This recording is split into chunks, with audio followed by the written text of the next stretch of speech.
저는 최유진입니다. 지금은 강원도 산골의 작은 교회에서 목회를 하고 있습니다만 불과 10년 전만 해도 서울 한복판에서 가장 잘 나가는 건축가였습니다. 그날도 기억나네요. 방송국 카메라가 저를 향해 있었고 리포터가 물었습니다. 건축가로서 가장 중요하게 생각하는 가치가 무엇인가요? 저는 망설임 없이 대답했죠. 신은 디테일에 있다고 생각합니다. 건축은 결국 그 디테일을 얼마나 완벽하게 구현하느냐의 싸움이죠. 그 인터뷰는 큰 화제가 됐습니다. 제가 설계한 복합문화시설이 올해의 건축상을 받은 직후였으니까요. 36의 나이에 받은 상이었습니다. 동료들은 부러워했고 후배들은 존경의 눈빛을 보냈습니다. 저는 그 시선들을 즐겼어요. 인정받는다는 것, 성공했다는 것. 그게 제 전부였습니다. 사무실로 돌아와 혼자 앉아 있을 때였습니다. 문득 제 입에서 나온 말이 되새겨졌어요. 신은 디테일에 있다. 저는 쓴웃음을 지었습니다. 신이라. 저는 신을 믿지 않았거든요. 아니, 정확히는 제 자신이 신처럼 살고 있었던 거죠. 무엇이든 제 손으로 만들어낼 수 있다고 믿었고 제 능력을 과신했습니다. 집에 들어서면 아내 할인이 반겨주곤 했습니다. 할인은 패션 브랜드 디자이너였어요. 감성적이고 따뜻한 사람이었죠. 오늘도 늦었네요. 할인의 목소리에는 서운함이 묻어 있었습니다. 저는 그냥 지나쳤어요. 바빠서 그래. 이해해줘. 단 한 번도 할인의 외로움을 진지하게 들여다본 적이 없었습니다. 성공의 정점에 서 있을 때 저는 몰랐습니다. 그 높이만큼 추락도 가파르다는 걸요. 제가 쌓아 올린 것들이 얼마나 허무하게 무너질 수 있는지도요. 밤늦게 설계도를 들여다보며 저는 생각했습니다. 더 높이, 더 크게, 더 완벽하게. 그게 제 기도였습니다. 하지만 진짜 기도가 무엇인지는 몰랐죠. 회사는 승승장구했습니다. 직원도 20명이 넘었고 프로젝트는 줄을 이었습니다. 저는 자신만만했어요. 이 흐름이 영원히 계속될 거라고 믿었습니다. 유진 씨 축하해요. 이번 프로젝트도 대박이네요. 동업자가 축배를 들었습니다. 저는 웃으며 잔을 부딪혔죠. 그때는 몰랐습니다. 그가 제 뒤에서 무슨 짓을 하고 있는지. 어느 날 문득 거울을 봤습니다. 거기 비친 제 얼굴은 낯설었어요. 눈빛은 차가웠고 입가엔 교만이 서려 있었습니다. 저는 스스로에게 물었습니다. 이게 내가 원하던 모습인가?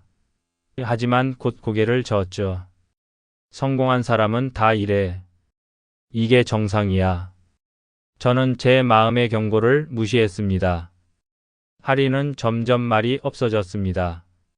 저녁 식탁은 침묵으로 가득했죠. 당신 요즘 좀 이상해요. 할인이 조심스럽게 말을 꺼냈습니다. 저는 짜증을 냈어요.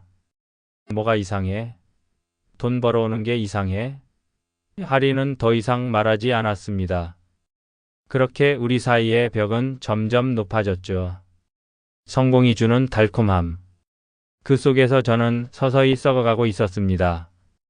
돈도 명예도 실력도 있었지만 마음은 텅 비어 있었어요.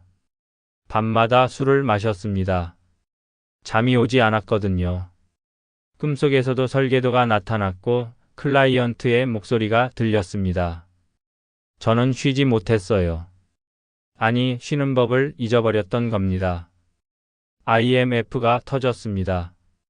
경제가 무너지기 시작했죠. 처음에는 남의 일인 줄 알았습니다. 우리 회사는 괜찮을 거야. 프로젝트가 탄탄하잖아. 저는 안심했습니다. 하지만 그게 착각이었어요. 첫 번째 프로젝트가 취소됐습니다. 대기업 본사 건물 설계였는데 갑자기 연락이 끊겼죠. 죄송합니다. 회사 사정상 프로젝트를 보류해야 할 것 같습니다. 차가운 목소리로 통보받았습니다. 저는 당황했어요. 잠깐만요. 계약서가 있잖아요. 하지만 소용없었습니다. 두 번째, 세 번째 프로젝트도 연쇄적으로 무산됐습니다. 클라이언트들이 하나둘 떠나갔어요. 회사 자금이 빠르게 줄어들었습니다. 저는 밤잠을 설쳤죠. 어떻게든 버텨야 해. 이건 일시적인 거야. 하지만 현실은 냉혹했습니다. 가장 큰 타격은 친구의 배신이었습니다. 동업자였던 그가 제 몰래 회사 자금을 빼돌렸던 거예요. 알고 보니 몇 달 전부터 계획했던 일이었습니다. 미안해, 유진아. 나도 살아야 하잖아. 전화 너머로 들리는 목소리는 떨리지도 않았습니다. 저는 말문이 막혔죠. 더 큰 문제가 터졌습니다. 제가 친구의 사업 빚을 보증 섰던 게 발목을 잡았어요. 그 친구마저 파산했고 빚은 고스란히 제게 넘어왔습니다. 순식간이었어요.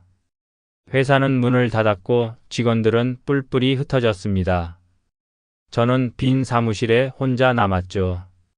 이게 뭐야? 이게 대체 뭐냐고. 저는 책상을 주먹으로 쳤습니다. 손이 아팠지만 마음이 더 아팠어요. 제가 쌓아 올린 모든 것이 무너졌습니다. 10년의 노력이 한순간에 사라졌죠. 저는 바닥에 주저앉았습니다. 하나님은 없어. 세상에 신 같은 건 없다고. 술이 제 유일한 위안이 됐습니다. 매일 밤 소주를 마셨어요. 취해야 잠이 왔거든요. 하리는 걱정스러운 눈으로 저를 바라봤습니다. 당신 그만 마셔요. 이러다 몸 버려요. 저는 고함을 질렀죠. 내버려둬. 당신이 뭘 알아. 하린의 눈에 눈물이 고였습니다. 분노가 저를 집어삼켰습니다. 모든 게 원망스러웠어요. 세상이, 사람들이, 운명이. 왜 하필 나야? 왜 나한테만 이러는 거야? 저는 밤마다 울부짖었습니다. 교만했던 제 모습은 온데간데 없었죠. 남은 건 처절한 분노뿐이었습니다. 채권자들의 전화가 쏟아졌습니다.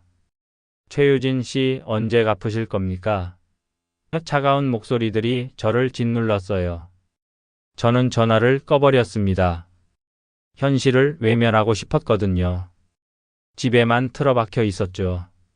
세상과 단절됐습니다. 할인의 상태도 나빠지기 시작했습니다. 원래 예민한 편이었는데 점점 더 심해졌어요. 밤에 잠을 못 자고 불안해했습니다. 여보, 나 요즘 이상해. 밤만 되면 무서워. 할인이 떨리는 목소리로 말했습니다. 저는 그 심각성을 몰랐어요. 스트레스 때문이야. 괜찮아질 거야. 무책임한 대답만 했죠. 저는 제 자신이 혐오스러웠습니다. 무능력한 남편, 실패한 사업가. 저는 아무것도 아니었어요. 나 혼자 다 해온 거였어. 신의 도움 같은 건 없었다고. 저는 되뇌었습니다. 하지만 그게 착각이었다는 걸 그때는 몰랐습니다. 절망 속에서 우연히 옛 친구를 만났습니다. 이광태. 대학 동창이었는데 한참 동안 연락이 끊겼던 친구였죠. 광태는 제 처지를 듣더니 묘한 미소를 지었습니다. 유진아, 너 신기가 있어. 뭐? 저는 어이가 없었어요. 무슨 소리야? 광태는 진지한 표정으로 말했습니다. 내가 왜 이렇게 됐는지 알아? 신을 모시지 않아서 그래. 너한테는 영적인 능력이 있어. 그걸 써야 다시 일어설 수 있어. 저는 코웃음 쳤죠. 정신 나갔어? 하지만 광태는 흔들리지 않았습니다. 집에 돌아온 밤 이상한 일이 생겼습니다. 분명 잠근 방문이 열려 있었어요. 저는 의아했습니다. 내가 안 잠갔나? 다시 잠그고 잤는데 새벽에 또 열려 있었죠. 등골이 오싹했습니다. 이상하네. 그 다음 날도 같은 일이 반복됐습니다. 저는 불안해지기 시작했어요. 혹시 누가 집에 들어오는 건가? CCTV를 확인했지만 아무도 없었습니다. 문은 그냥 저절로 열렸어요. 설명할 수 없었습니다. 밤에 잠을 자는데 속삭임이 들렸습니다. 희미한 목소리였어요. 무슨 말인지는 정확히 알 수 없었지만 분명 누군가 말하고 있었습니다. 저는 벌떡 일어났죠. 누구야? 아무도 없었습니다. 할인도 깊이 잠들어 있었어요. 광태에게 전화했습니다. 이상한 일이 자꾸 생겨. 문이 열리고 소리가 들려. 광태는 놀라지 않았어요. 그것 봐. 내 말이 맞잖아. 신이 너한테 신호를 보내는 거야. 빨리 만나자. 저는 떨리는 손으로 전화를 끊었습니다. 며칠 후 광태를 만났습니다. 광태는 절로 저를 데려갔어요. 일단 점을 한번 봐. 내 운명이 어떻게 되는지. 저는 주저했습니다. 하지만 선택의 여지가 없었죠. 무당 앞에 앉았습니다.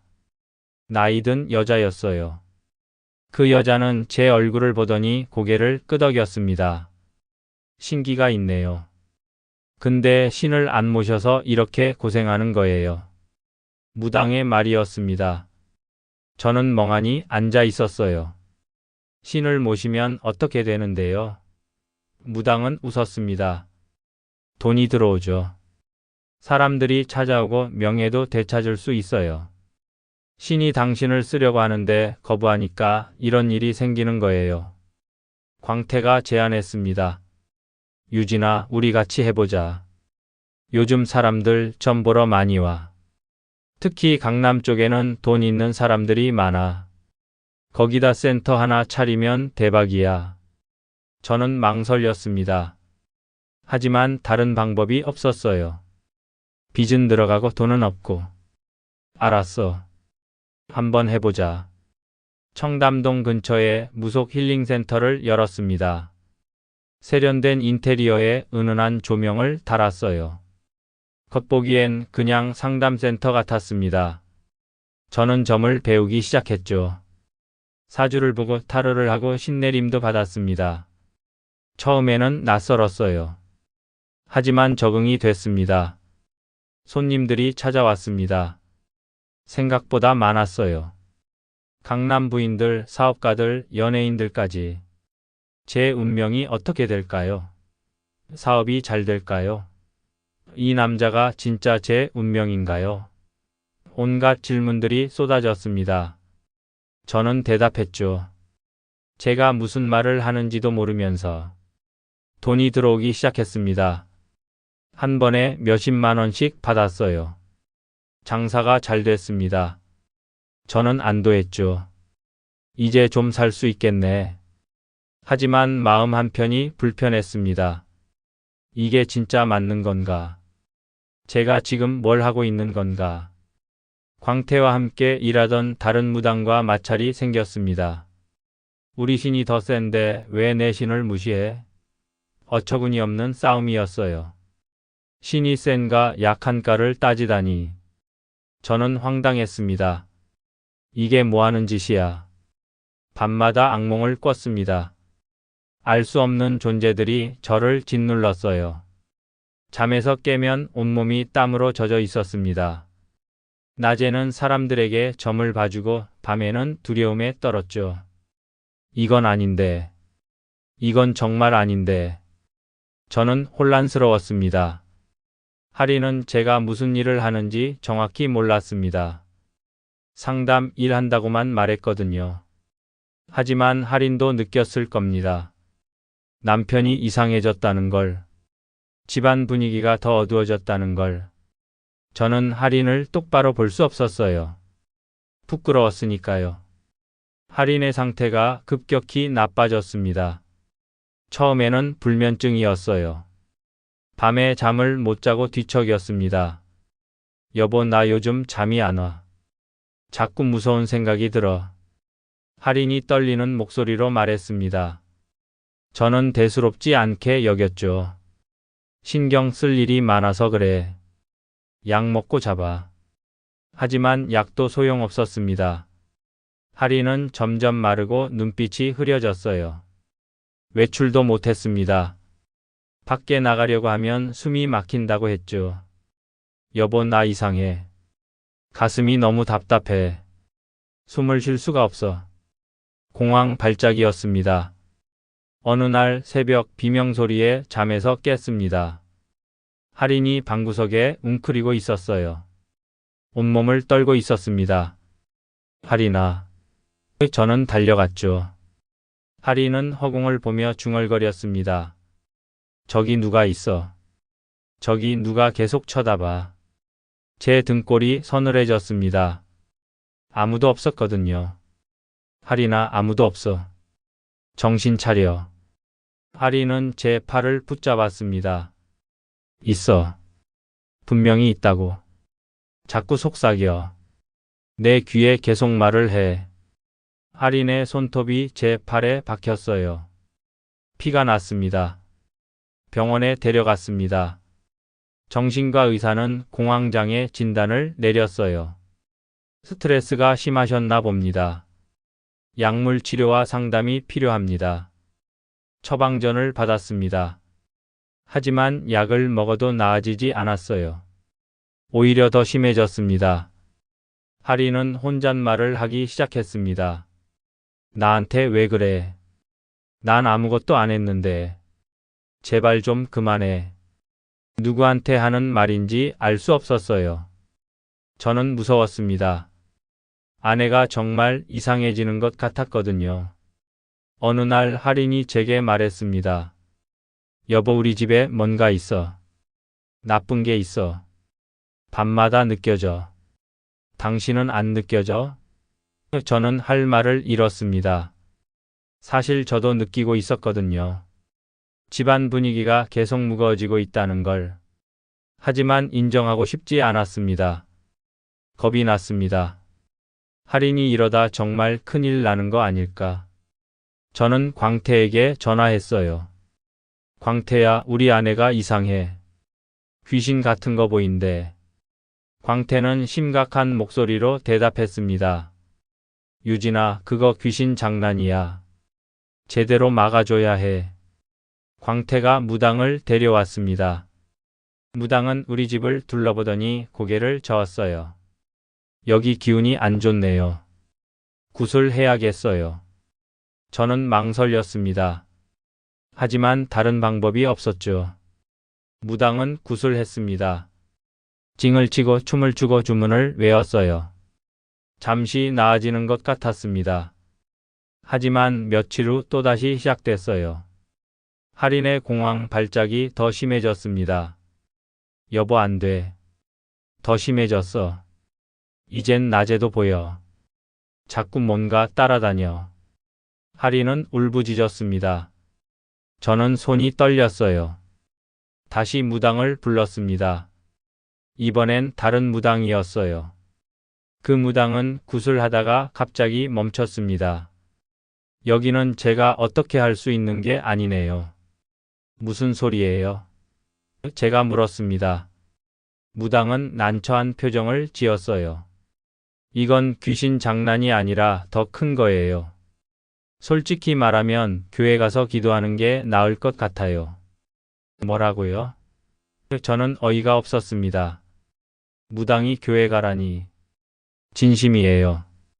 이런 경우엔 제가 아무리 구슬해도 소용없어요. 오히려 더 위험해질 수 있어요. 무당은 황급히 짐을 싸서 나갔습니다. 저는 그 자리에 멍하니 서 있었죠.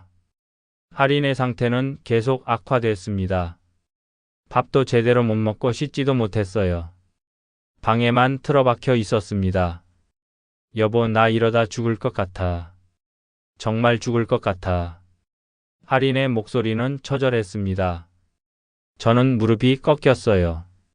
내가 뭘 잘못한 거지? 대체 뭘 어떻게 해야 하는 거야? 할인의 친구 소라가 찾아왔습니다. 대학 동창이었는데 한참 연락이 없다가 갑자기 나타났어요. 할인아, 너 많이 아프다며? 소라는 걱정스러운 얼굴로 할인을 안았습니다. 하리는 소라 품에서 펑펑 울었죠. 소라야, 나 이상해. 나 진짜 이상해. 소라는 하린을 진정시켰습니다. 그리고 조심스럽게 말했어요. 하린아, 나 지금 교회 다니고 있어. 거기서 기도 좀 받아보는 게 어떨까? 나도 예전에 우울증 심할 때 교회 가서 기도받고 나왔거든. 저는 거실에서 그 대화를 들었습니다. 교회라니. 코웃음이 나왔어요. 하지만 하린은 달랐습니다. 정말? 나도 가봐도 돼? 하린의 목소리에 희망이 묻어 있었어요. 소라는 고개를 끄덕였습니다. 당연하지. 내일 같이 가자. 저는 마음이 불편했습니다. 교회라니. 저는 신을 믿지 않았거든요. 아니, 믿고 싶지 않았습니다. 다음 날 소라가 하린을 데리러 왔습니다. 하린은 오랜만에 밖에 나가는 거였어요. 옷을 갈아입고 화장도 조금 했습니다. 당신, 나 교회 다녀올게. 하린이 조심스럽게 말했습니다. 저는 시큰둥하게 대답했죠. 알았어. 저는 차에 탔습니다. 하린과 소라를 따라가기로 했어요. 교회 앞까지 데려다 주겠다고 했습니다. 사실은 감시하고 싶었던 거죠. 교회가 뭘 하는 곳인지 보고 싶었습니다. 교회 주차장에 차를 댔어요. 들어가 봐. 나는 여기서 기다릴게. 하린과 소라가 교회 안으로 들어갔습니다. 저는 차 안에 혼자 남았어요. 예배 찬양 소리가 희미하게 들렸습니다. 저는 창문을 올렸습니다. 듣기 싫었거든요. 핸드폰을 만지작거리며 시간을 보냈죠. 1시간쯤 지났을까. 갑자기 화가 치밀어 올랐습니다. 왜 우리가 이렇게 됐을까? 왜 하필 우리만? 하나님이 있다면 왜 우리를 이렇게 만드셨는데? 저는 핸들을 쳤습니다. 왜 나만 이렇게 고생해야 돼? 신이 정말 있다면 왜 아무것도 안 해주는 거야? 비가 내리기 시작했습니다. 빗소리가 차 지붕을 두드렸어요. 저는 시동을 걸었습니다. 그냥 집에 가고 싶었거든요. 하지만 하린을 두고 갈 수는 없었죠. 저는 차를 몰고 주차장을 빠져나왔습니다. 조금만 돌다 올게. 폭우가 쏟아지기 시작했습니다. 와이퍼를 최대로 켰지만 앞이 잘 보이지 않았어요. 저는 속도를 줄였습니다. 그런데 갑자기 앞에서 차가 급정거를 했죠. 저는 급브레이크를 밟았습니다. 차가 미끄러졌어요. 차는 가드레일 앞에서 겨우 멈췄습니다. 몇 센티미터만 더 갔으면 추락했을 거예요. 저는 숨이 막혔습니다. 온몸이 떨렸어요. 심장이 터질 것 같았습니다. 내가 죽을 뻔했어.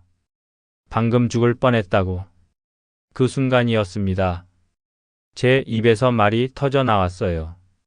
하나님, 정말 계시다면 제발 우리 아내 좀 낫게 해주세요.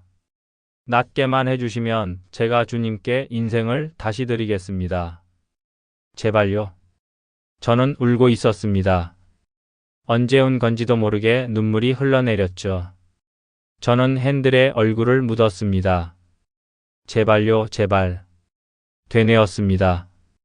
그게 제 평생 처음 드린 진짜 기도였어요. 교만했던 제가, 신을 부정했던 제가 무릎을 꿇은 순간이었습니다. 한참을 그렇게 있다가 교회로 돌아왔습니다. 예배가 끝났는지 사람들이 나오고 있었어요. 하린과 소라가 걸어 나왔습니다. 그런데 하린의 얼굴이 달라 보였어요. 화난 표정이었습니다. 오랜만에 보는 밝은 얼굴이었죠. 차에 탄 하린이 말했습니다. 여보, 나 기도받았어. 전도사님이 기도해 주셨는데 그 순간 뭔가 확 풀리는 느낌이었어. 가슴이 시원해졌어. 하린의 목소리는 안정적이었습니다. 떨림이 없었어요. 저는 믿을 수 없었습니다. 정말? 제가 물었습니다. 하린은 고개를 끄덕였어요. 응. 진짜 이상해. 이렇게 편한 게 얼마만인지 모르겠어. 하리는 창밖을 보며 미소를 지었습니다. 빗속의 거리를 보며 평화로운 표정을 짓고 있었죠. 저는 가슴이 먹먹했습니다. 집에 돌아와서도 하리는 달랐습니다. 저녁을 먹고 설거지도 하고 오랜만에 TV도 봤어요. 여보, 나 내일도 교회 가봐도 돼? 하린이 물었습니다. 저는 말없이 고개를 끄덕였죠. 뭐라고 말할 수가 없었습니다. 그날 밤 저는 잠을 이룰 수 없었습니다. 하리는 옆에서 편안하게 자고 있었어요. 규칙적인 숨소리가 들렸습니다. 공황으로 고생할 때는 밤새 뒤척이던 하린이었는데 정말 하나님이 계신 건가? 저는 천장을 보며 생각했습니다. 차 안에서 했던 기도가 떠올랐습니다. 낫게만 해주시면 인생을 드리겠습니다. 제 입에서 나온 말이었어요. 저는 한숨을 쉬었습니다. 약속을 지켜야 하나. 두려웠습니다. 제 인생을 드린다는 게 무슨 의미인지 몰랐거든요. 다음 날 아침 하린이 일어났습니다. 여전히 얼굴이 밝았어요. 여보, 나 오늘 진짜 잘 잤어. 악몽도 안 꿨어. 하린은 기뻐했습니다. 저는 놀랐죠. 하룻밤 사이에 이렇게 달라질 수가 있나. 소라가 다시 찾아왔습니다. 하린아, 오늘도 같이 가자. 새벽 기도에 있어. 하린은 기꺼이 따라 나섰어요. 저도 또 차로 데려다 주었습니다. 이번에는 교회 안으로 들어가 봤어요. 궁금했거든요. 예배당에 들어섰습니다. 사람들이 무릎 꿇고 기도하고 있었어요. 어떤 이는 울고 어떤 이는 손을 들고 어떤 이는 조용히 앉아 있었습니다. 다들 간절해 보였죠. 저는 뒤쪽에 조용히 앉았습니다. 목사가 설교를 시작했습니다. 하나님은 무너진 인생을 다시 세우시는 분입니다. 그 말이 제 귀에 꽂혔어요. 무너진 인생. 그게 바로 저였습니다. 하나님은 우리가 바닥에 있을 때 찾아오십니다. 교만할 때가 아니라 겸손해질 때 만나 주십니다. 저는 가슴이 뜨거워지는 걸 느꼈습니다. 눈물이 나려고 했어요. 참았습니다. 하지만 계속 흘러나왔죠. 하나님, 제가 너무 교만했습니다. 용서해 주세요. 마음속으로 기도했습니다. 다음 날 아침이었습니다. 햇살이 창문으로 들어왔어요. 저는 눈을 떴습니다. 하린이 옆에서 평화롭게 자고 있었죠. 얼굴이 너무 편안해 보였습니다. 오랜만에 보는 모습이었어요. 하린이 눈을 떴습니다. 여보. 하린이 미소를 지었어요. 맑은 눈빛이었습니다. 나 정말 괜찮아진 것 같아. 어제 밤에도 꿈 안 꿨어. 무서운 것도 안 보였어. 하린의 목소리는 확신에 차 있었습니다. 저는 하린을 안았습니다. 정말 다행이야. 진심이었어요. 아내가 이렇게 회복된 게 너무 감사했습니다. 하지만 동시에 두려웠죠. 제가 한 약속을 지켜야 한다는 게. 하나님 정말 계시는 거네요. 아침 식사를 했습니다. 하린은 밥을 잘 먹었어요. 입맛도 돌아온 것 같았습니다. 여보, 나 오늘 교회 가려고. 같이 갈래? 하린이 물었습니다. 저는 잠시 망설였어요.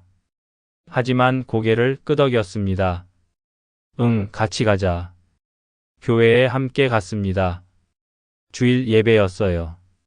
사람들이 가득 차 있었습니다. 찬양이 시작됐죠. 주님의 마음을 품고서 세상을 섬기네.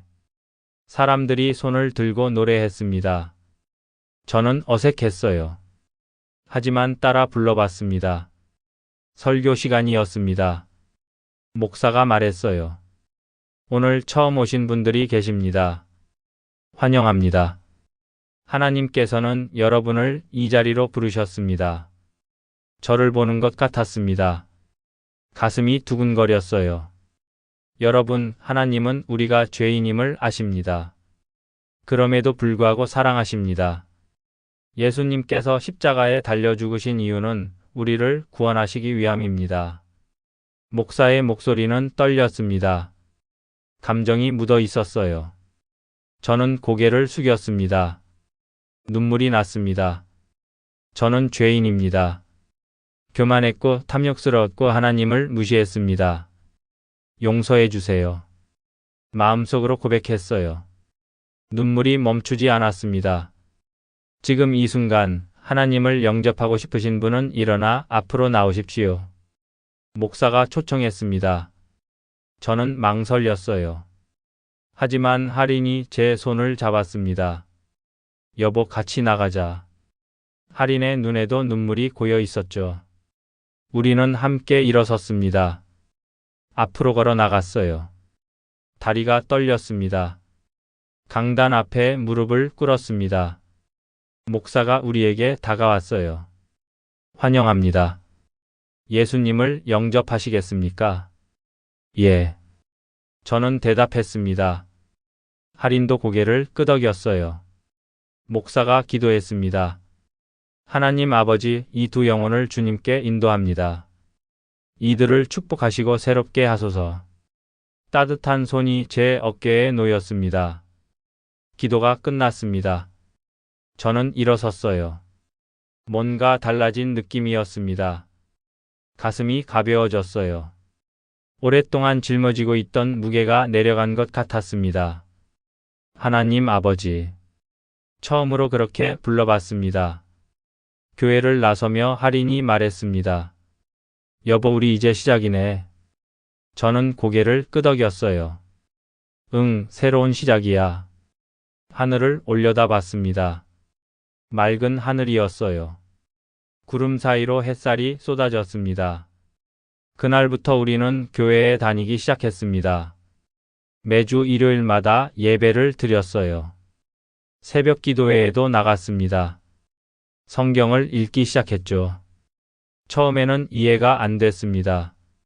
하지만 읽을수록 마음에 와닿았어요. 점집은 정리했습니다. 광태에게 전화했어요. 미안해, 광태야. 나 이제 그만둘래. 교회 다니기로 했어. 광태는 이해할 수 없다는 투였습니다. 정신 나갔어? 장사 잘 되고 있잖아. 저는 단호하게 말했죠. 이게 맞는 길이 아니야. 미안해. 빚은 여전히 남아 있었습니다. 하지만 마음은 평안했어요. 작은 일이라도 하면서 조금씩 갚아나가기로 했습니다. 하나님께서 길을 열어주실 거라고 믿었습니다. 근거 없는 믿음이 아니었어요. 이미 할인을 고쳐주셨으니까요. 어느 날 목사님이 저를 부르셨습니다. 유진 형제, 간증 좀 해주시겠어요? 다음 주 수요 예배 때.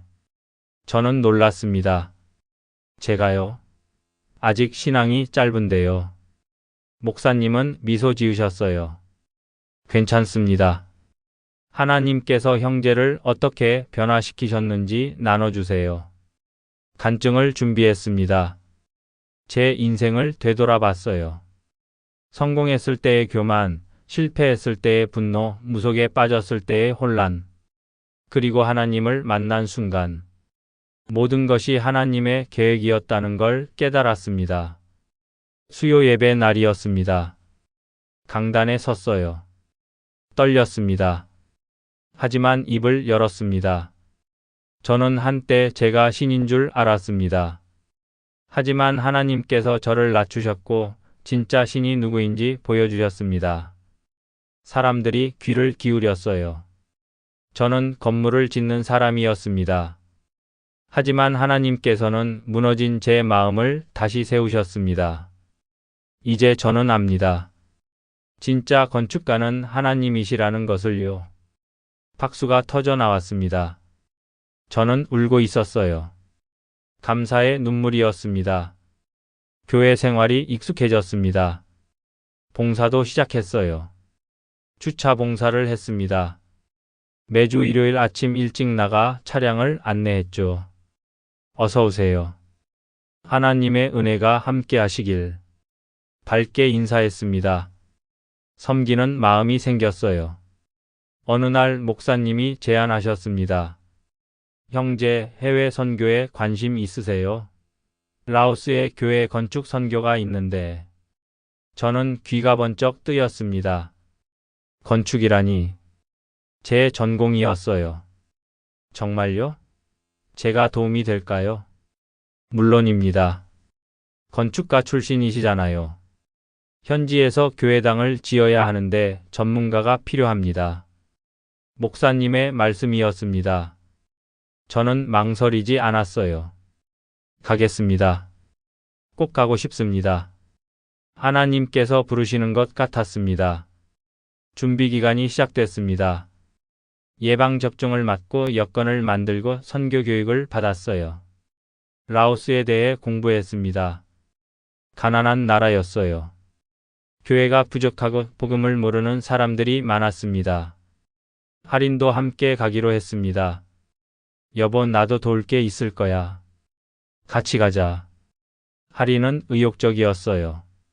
함께 준비하며 우리는 더 가까워졌습니다. 예전처럼 대화도 많아졌고 웃음도 늘었죠. 드디어 출국 날이 왔습니다. 공항에 모였어요. 선교팀은 10명이었습니다. 목사님과 전도사님, 그리고 평신도들. 모두 설레는 표정이었죠. 자, 기도하고 갑시다.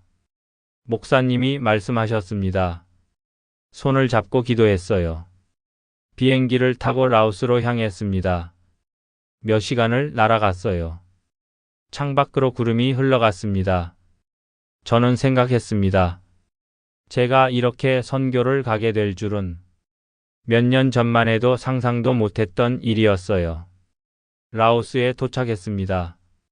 더운 공기가 확 밀려왔어요. 현지 목사님이 마중 나와 계셨습니다. 환영합니다. 먼 길 오시느라 수고하셨어요. 따뜻한 미소로 맞아주셨죠. 우리는 차를 타고 마을로 향했습니다. 마을은 한적했습니다. 작은 집들이 띄엄띄엄 있었어요. 아이들이 뛰어놀고 닭들이 돌아다녔습니다. 옛날 한국 시골 같았죠. 교회터에 도착했습니다. 무너진 건물이 있었어요. 여기를 고쳐서 예배당으로 쓰려고 합니다. 저는 건물을 살펴봤습니다. 기초는 괜찮았어요. 하지만 벽이 무너지고 지붕이 날아갔습니다. 다시 지어야겠네요. 제 전문성이 발휘될 순간이었습니다. 설계도를 그리기 시작했어요. 다음 날부터 작업이 시작됐습니다. 벽돌을 쌓고 기둥을 세우고 지붕을 얹었어요. 땀이 비 오듯 흘렀습니다. 뜨거운 날씨였거든요. 하지만 기쁨이 넘쳤습니다. 주님의 집을 짓고 있다는 게 감사했어요.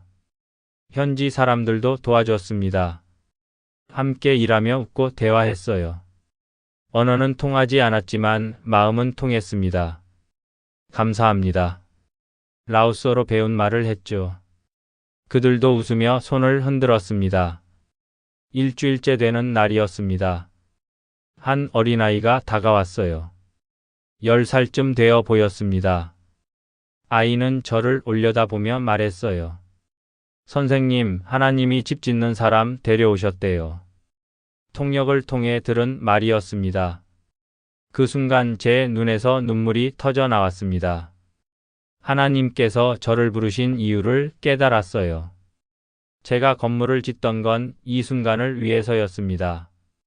세상의 건물이 아니라 하나님의 집을 짓기 위해서. 하나님, 감사합니다. 무릎을 꿇고 기도했습니다. 아이가 제 어깨에 손을 올렸어요. 작고 따뜻한 손이었습니다. 선생님, 괜찮아요? 아이가 물었습니다. 저는 고개를 들었어요. 괜찮아. 아니, 정말 좋아. 미소를 지었습니다. 2주가 지났습니다. 교회가 완성됐어요. 작지만 튼튼한 건물이었습니다. 십자가를 지붕 위에 올렸죠. 마을 사람들이 모였습니다. 첫 예배를 드렸어요. 찬양이 울려 퍼졌습니다. 이 집은 영원히 서 있을 겁니다. 제가 말했습니다. 제가 예전에 지었던 건물들은 언젠가 사라지겠지만 주님의 집은 영원합니다. 사람들이 박수를 쳤어요.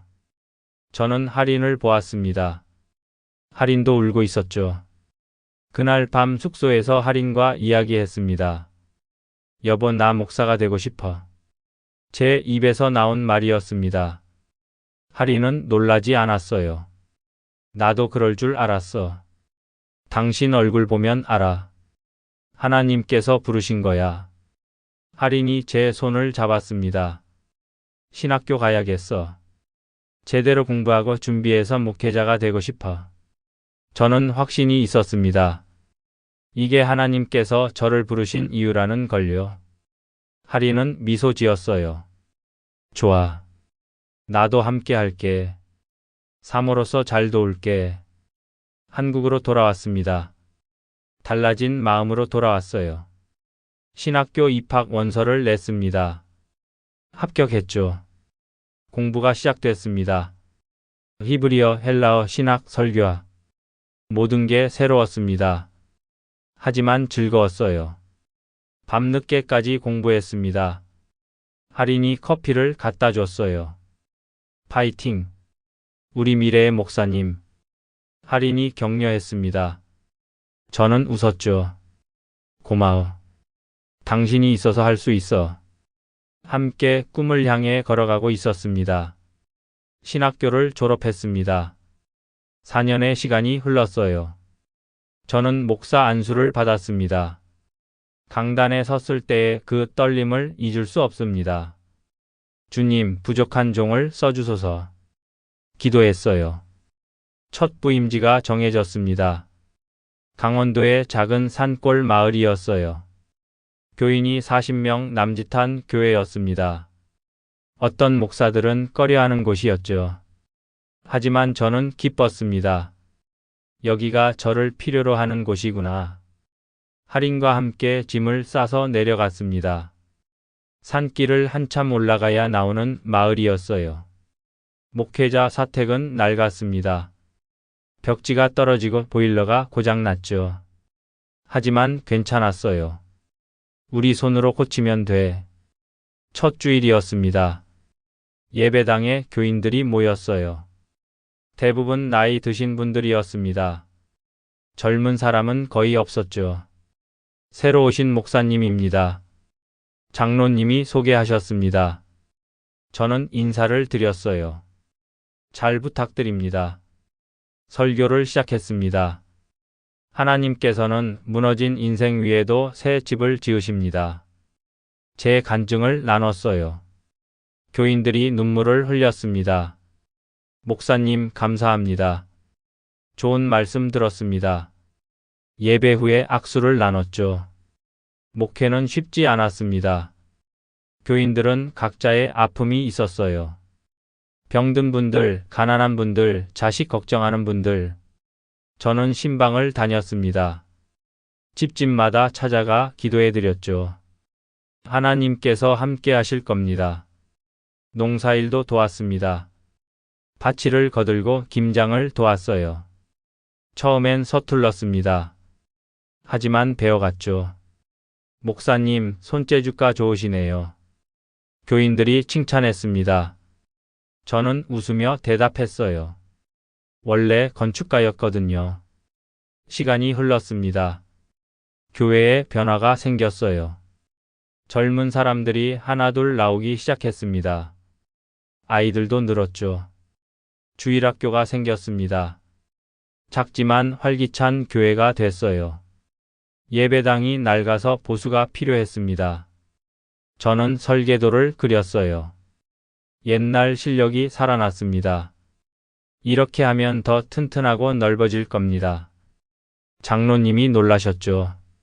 목사님, 정말 건축가셨구나. 교인들과 함께 교회를 고쳤습니다. 벽을 허물고 확장했어요. 십자가도 새로 만들었습니다.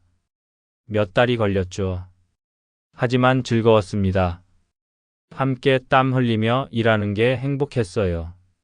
새 예배당이 완성됐습니다. 봉헌 예배를 드렸어요. 교인들이 모두 모였습니다. 하나님, 이 집을 주님께 드립니다. 이곳에서 많은 영혼들이 주님을 만나게 하소서. 기도하며 눈물이 났습니다.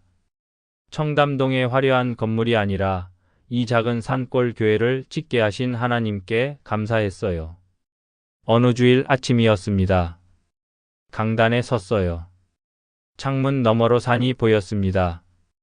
아침 햇살이 나무들을 비추고 있었죠.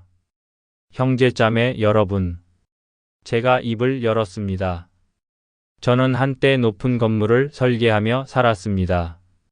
하지만 그 건물들은 제 교만의 결과였죠. 교인들이 조용히 들었습니다. 하나님께서는 저를 무너뜨리셨습니다. 그리고 다시 세우셨어요. 이제 저는 압니다. 진짜 건축가는 하나님이시라는 것을요. 하나님은 건물이 아니라 사람을 지으십니다. 찬양 시간이었습니다. 사랑의 주님이 날 사랑하시네. 노랫소리가 울려 퍼졌어요. 저도 함께 불렀습니다. 할인이 피아노를 치고 있었죠. 옆에서 아이들이 박수를 쳤습니다. 이게 진짜 성공이구나. 저는 깨달았어요. 예배가 끝난 후 한 청년이 다가왔습니다. 목사님, 저도 신학교 가고 싶어요. 목사님처럼 되고 싶습니다. 젊은 청년의 눈빛이 반짝였어요. 저는 그의 어깨를 두드렸습니다. 기도하고 준비하게. 하나님께서 길을 열어주실 거야. 점심 식사는 교회에서 함께 했습니다. 교인들이 음식을 가져왔어요. 감자전, 나물, 된장찌개. 소박하지만 맛있었습니다. 함께 둘러앉아 먹으며 웃고 떠들었죠. 목사님, 이번 주도 좋은 설교 감사합니다. 아닙니다. 제가 더 감사하죠. 오후에는 산책을 했습니다. 할인과 손을 잡고 교회 뒤 산길을 걸었어요. 여보 행복해? 할인이 물었습니다. 저는 고개를 끄덕였어요. 너무 행복해. 이게 진짜 삶인 것 같아. 할인도 미소를 지었습니다. 나도 그래. 산 정상에 올랐습니다. 마을이 내려다 보였어요. 작은 집들이 옹기종기 모여 있었습니다. 교회 지붕의 십자가가 햇빛에 반짝였죠. 저기 우리 교회다. 저는 가리켰습니다. 할인이 제 팔을 꼈어요. 우리가 섬기는 곳이네. 여보 기억나? 제가 물었습니다. 뭐? 그 차 안에서 기도했던 거. 아내를 낫게 해주시면 인생을 드리겠다고. 할인이 고개를 끄덕였어요. 물론 기억하지. 그 기도가 우리를 여기까지 이끌었잖아. 저는 하늘을 올려다 봤습니다. 구름 한 점 없는 맑은 하늘이었어요. 하나님 감사합니다. 저를 이렇게 써주셔서. 마음속으로 기도했습니다. 바람이 불어왔어요. 나뭇잎들이 바스락거렸습니다. 하나님의 음성 같았죠. 저녁 무렵 사택으로 돌아왔습니다. 할인이 저녁을 준비했어요. 오늘 장로님이 배추 주고 가셨어. 된장찌개 끓였어. 구수한 냄새가 났습니다. 식탁에 마주 앉았죠. 잘 먹겠습니다. 기도하고 밥을 먹었습니다. 여보 다음 주에 새신자 2분 오신대. 할인이 말했습니다. 정말? 어떻게 알고 오신대? 입소문 났나 봐. 목사님 설교 좋다고. 저는 웃었어요. 하나님께서 보내주시는 거지. 할인도 웃으며 고개를 끄덕였습니다. 밤이 됐습니다. 별이 쏟아지는 하늘이었어요. 도시에서는 볼 수 없던 별들이었습니다. 마당에 나가 하늘을 봤죠. 저 별들도 하나님이 만드신 거야. 감탄이 절로 나왔습니다. 서재로 들어갔습니다. 책상 위에 성경이 놓여 있었어요. 펼쳐서 읽기 시작했습니다. 여호와는 나의 목자시니 내게 부족함이 없으리로다. 시편 23편이었습니다. 밑줄을 그으며 묵상했죠. 옛날 사진들이 서랍에 있었습니다. 꺼내봤어요. 정장을 입고 고층 빌딩 앞에서 찍은 사진. 자신만만한 표정이었습니다. 저 때는 몰랐지. 진짜 중요한 게 뭔지. 사진을 다시 넣었습니다. 새벽 기도회 준비를 했습니다. 내일 아침 5시에 교인들이 올 거예요. 설교 원고를 마무리했습니다. 주님께서 우리를 새롭게 하십니다. 제목이었죠. 제 인생이 바로 그 증거였으니까요. 할인이 들어왔습니다. 여보 아직도 안 자? 응, 내일 새벽 설교 준비하고 있어. 할인이 제 어깨를 주물러 줬어요. 고생 많아. 일찍 자. 내일 또 바쁠 텐데. 알았어. 곧 들어갈게. 할인이 나간 후 다시 생각에 잠겼습니다. 10년 전의 제 모습과 지금의 제 모습. 너무나 달랐어요. 청담동의 무속센터에서 점을 보던 제가 지금은 산골에서 설교를 준비하고 있다니. 주님 참 신기합니다. 창밖을 봤습니다. 교회 십자가에 불이 켜져 있었어요. 은은한 빛이 어둠을 밝히고 있었습니다. 청담동의 네온사인과는 달랐죠. 화려하지 않지만 진실했습니다. 저 빛이 더 아름다웠어요. 저는 공을 던지지 않습니다. 제가 자주 하는 말이었습니다. 하나님께서 공을 던지십니다. 저는 그저 받을 뿐이죠. 교인들이 좋아하는 표현이었어요. 제 삶이 바로 그 증거니까요. 침대에 누웠습니다. 할인이 옆에서 자고 있었어요. 평화로운 얼굴이었습니다. 공황장애로 고생하던 모습은 흔적도 없었죠. 하나님, 아내를 고쳐주셔서 감사합니다. 그리고 저를 변화시켜 주셔서 감사합니다. 눈을 감았습니다. 내일도 또 새로운 하루가 시작될 거예요. 새벽 기도회, 신방, 상담, 저녁 예배. 바쁘겠지만 행복할 겁니다. 주님과 함께하는 삶이니까요. 문득 떠올랐습니다. 라오스에서 만난 그 아이의 말. 하나님이 집 짓는 사람 데려오셨대요. 맞았어요. 하나님께서는 저를 건축가로 만드셨습니다. 세상의 건물이 아니라 영혼의 집을 짓는 건축가로요. 제 인생은 하나님의 작품이었습니다. 성공도 실패도 무속도 회심도 모든 게 하나님의 설계였어요. 신은 디테일에 있다고 말했던 제가 이제는 압니다. 하나님께서 제 인생의 모든 디테일을 설계하셨다는 것을요.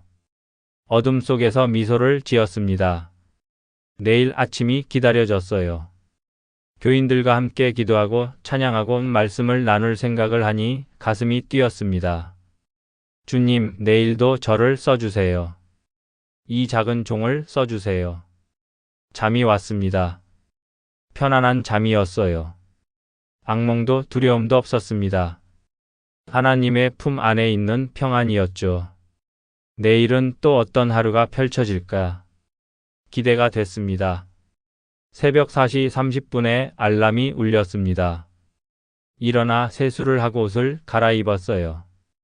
교회로 향했습니다. 어둠 속에서 십자가 불빛이 저를 맞이했죠. 주님, 오늘도 함께 해주세요. 교회 문을 열었습니다. 곧 교인들이 올 거예요.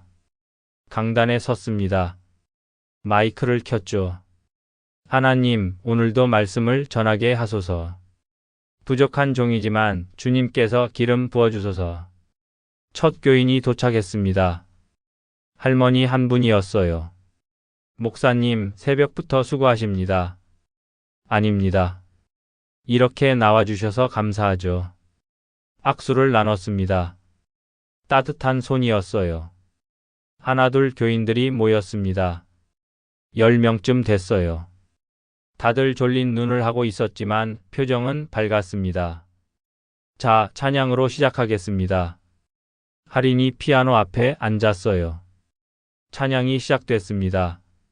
사랑의 주님이 날 사랑하시네. 죄인의 머리에 가시관 쓰시고 노랫소리가 울려 퍼졌어요.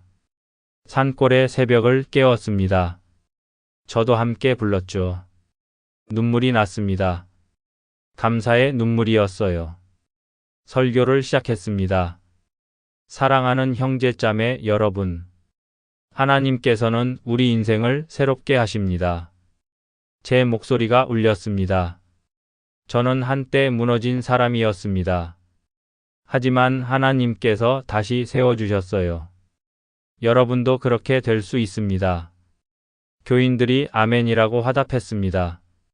그 소리가 제게 힘을 줬어요. 하나님은 무너진 인생 위에도 새 집을 지으십니다. 믿으시면 아멘. 아멘. 큰 소리가 울려 퍼졌습니다. 새벽 예배가 끝났습니다. 교인들이 나가며 인사를 했어요. 목사님, 좋은 말씀 감사합니다. 은혜 받고 갑니다. 한 분 한 분 손을 잡아드렸습니다. 감사했어요. 이렇게 섬길 수 있다는 게. 교회에 혼자 남았습니다. 조용했어요. 강단에 앉아 창밖을 봤습니다. 동쪽 하늘이 밝아오고 있었어요. 새로운 날이 시작되고 있었습니다. 주님, 오늘도 감사합니다. 이렇게 살게 해주셔서. 십자가를 올려다 봤습니다. 나무로 만든 소박한 십자가였어요. 화려하지 않았습니다. 하지만 그 의미는 깊었죠. 저를 구원하신 십자가. 제 삶을 바꾼 십자가. 주님, 평생 이 십자가를 전하며 살겠습니다. 해가 떠올랐습니다. 햇살이 교회 안으로 들어왔어요. 따뜻했습니다. 제 얼굴을 비췄죠. 눈을 감았습니다.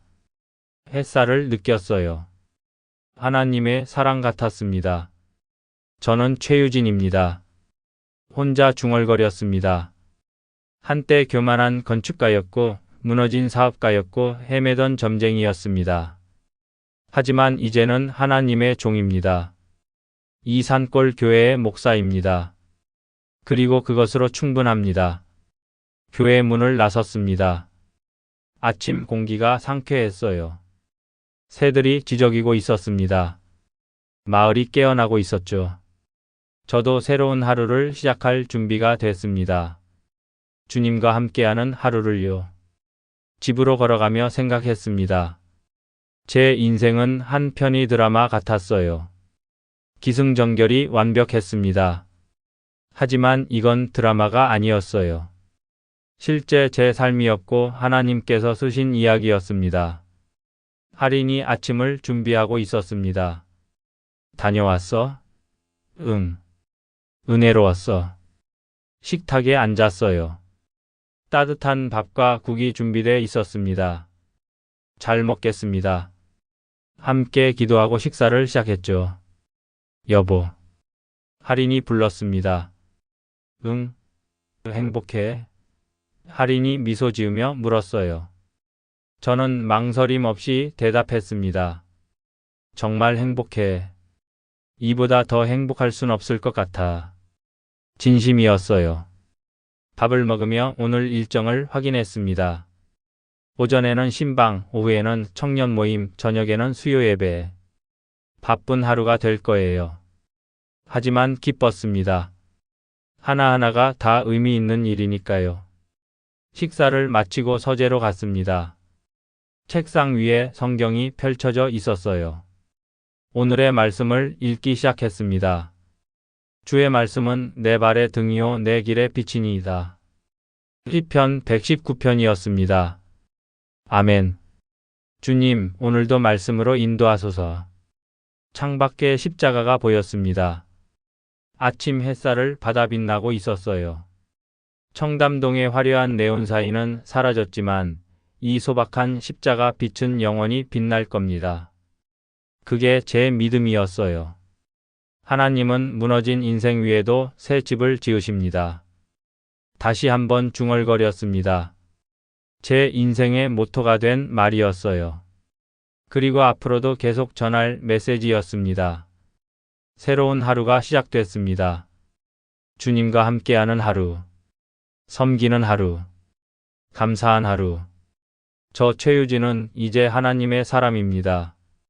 그것으로 충분합니다. 아니, 그 이상은 필요 없습니다. 오늘도 은혜의 이야기를 들어주셔서 감사합니다. 은혜의 이야기가 널리 퍼질 수 있도록 좋아요, 구독과 알림 설정을 해주세요. 그리고 주변에 공유도 부탁드립니다. 오늘도 은혜 가득한 하루 되세요. 고맙습니다.